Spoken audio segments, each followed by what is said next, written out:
ஜெய் வாராகி. வணக்கம், வாழிய நலம். நமது வளர்வாராகி யூடியூப் சேனலுக்கு உங்களை வரவேற்பதில் பெருமகிழ்ச்சி அடைகின்றேன். ஆஷாட நவராத்திரி இதை பற்றித்தான் கடந்த 3 பதிவுகளாக பதிவு செஞ்சிட்ருக்கேன்.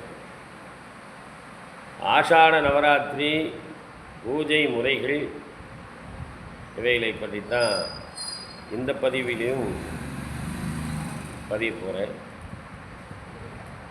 நமது சேனலை சப்ஸ்கிரைப் பண்ணாதவங்க சப்ஸ்கிரைப் பண்ணிக்கங்க, லைக் பண்ணுங்கள், ஷேர் பண்ணுங்கள், நண்பர்களிடம் பகிருங்கள். நண்பர்களே,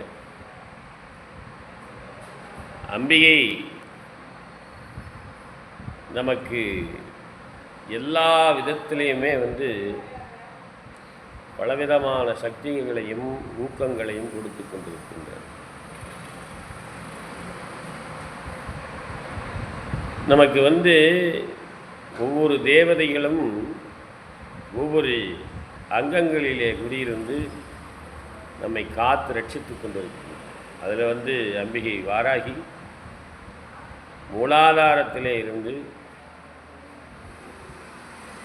நமக்கு ஞானத்தையும் நல்ல அறிவையும் புகட்டி கொண்டிருக்கின்றார். அந்த அம்மாவுக்கு நன்றி கடன் நமக்கு நன்மையும் கிடைக்க வேண்டி ஆஷாட நவராத்திரி தினத்தில் விரதம் இருந்து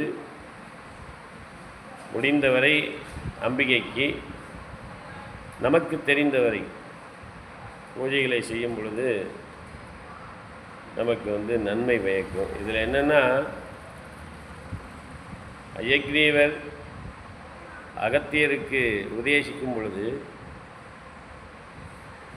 பூஜை விதிமுறைகளை தெரியாதவர்களாக இருந்தாலும் கூட சாஸ்திர சம்பிரதாயங்களுக்கு அப்பாற்பட்டும் அம்பிகையை வழிபாடு செய்யும் பொழுது மனம் குளிர்ந்து, அதாவது இந்த ஒரு குழந்தை அப்பானோ அம்மானோ சரியாக கூப்பிட தெரியாது, இருந்தாலும் அது அப்பா அம்மானு கூப்பிடும் பொழுது தவறாக சிறு வார்த்தைகள் பிசகிற போது அந்த தாய்க்கும் தகப்பனுக்கும் ரொம்ப சந்தோஷமாக இருக்கும்.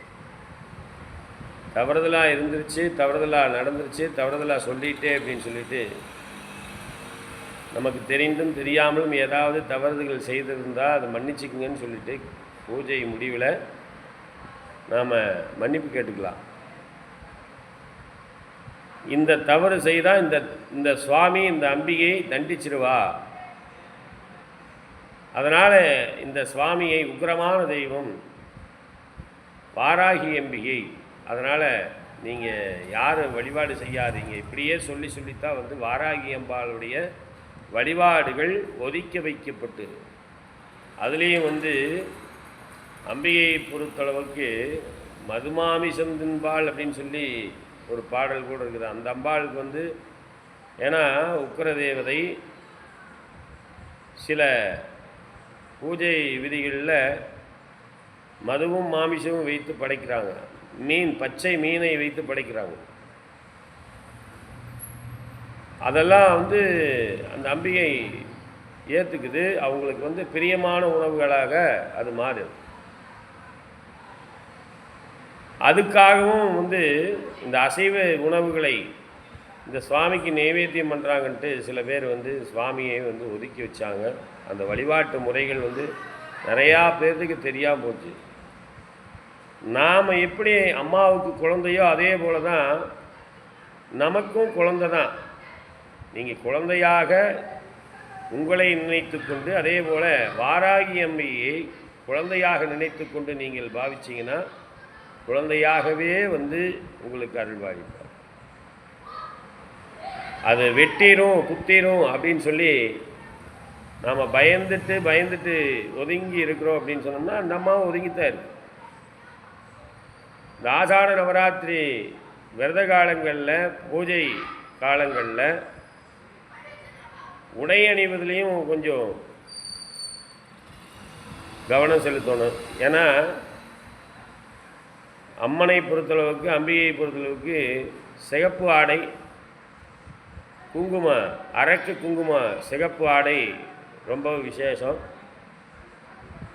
அது பூஜை காலங்களில் பூஜை நேரத்தில் கூட நீங்கள் உடுத்திக்கலாம். அதே போல் முக்கியமான தினங்கள் 5 தினங்கள் இருக்கிறது. மொத்தம் 9 தினங்கள். அதாவது நான் சொன்னது 10 தினங்கள் எடுத்துக்கலாட்டு. ஆரம்பிக்கிற தினம், அதே போல் பஞ்சமி, இந்த 9 நாட்களில் வரக்கூடிய பஞ்சமி தினம், அதே போல் அஷ்டமி, துர்காஷ்டமி என்று சொல்லக்கூடிய அஷ்டமி தினம், அதே போல் நவமி முடிகிற நவதுர்கா என்று 9 துர்க்கைகளை வழிபாடு செய்யக்கூடிய நாள் அந்த நாள் நவமி. 9வது நாள் முடிகிறது. 10வது நாள்ங்கிறது தசமி. நீங்கள் முதல் ஆரம்பிக்கிற நாளில் கிழங்கு வகைகள், இனிப்பு வகைகள், செவ்வாழை, அதே போல் பழ வகைகள், தேங்காய் பழம், தாம்பழம், வெத்தலைப்பாக்கு, இனிப்பு வகைகள் இதெல்லாம் வைத்து வழிபாடு செய்யலாம். அதன் பிறகு பஞ்சமி காலங்கள்லேயும் கிழங்கு வகைகள், கடலை, இனிப்பு வகைகள் இதெல்லாம் கடைசி நாள் அன்றைக்கி சாப்பாடு, சாம்பார், ரசம், பொரியல் நாம் எப்படி சாப்பிடுவோமோ அதே போல் வடை, பாயாசம், இனிப்பு வகைகள் இதெல்லாம் நிறையா வச்சு இந்த 5 நாட்களுமே இலை போட்டு பரிமாறணும் அம்பிகைக்கு. மற்ற நாட்களில் வெறும் தேங்காய் பழம் அல்லது கிழங்கு வகைகள், இனிப்பு வகைகள் ஏதாவது வைத்து பூஜை பண்ணலாம். இதெல்லாம் செய்யும் பொழுது சிறப்பான பலன்கள். கடைசி அன்னைக்கு பால் பாயாசம், சாப்பாடு, சாம்பார், ரசம், பொரியல், மற்றபடி கிழங்கு வகைகள் எல்லாம் வச்சு அம்மாவுக்கு பூஜை பண்ணணும். பூஜையில் மிக எளிமையான தமிழில் செய்யக்கூடிய பூஜையை எப்படி என்று நாளை மீண்டும் இந்த பதிவு தொடரும். நன்றி, வணக்கம், வாழ்க வளமுடன்.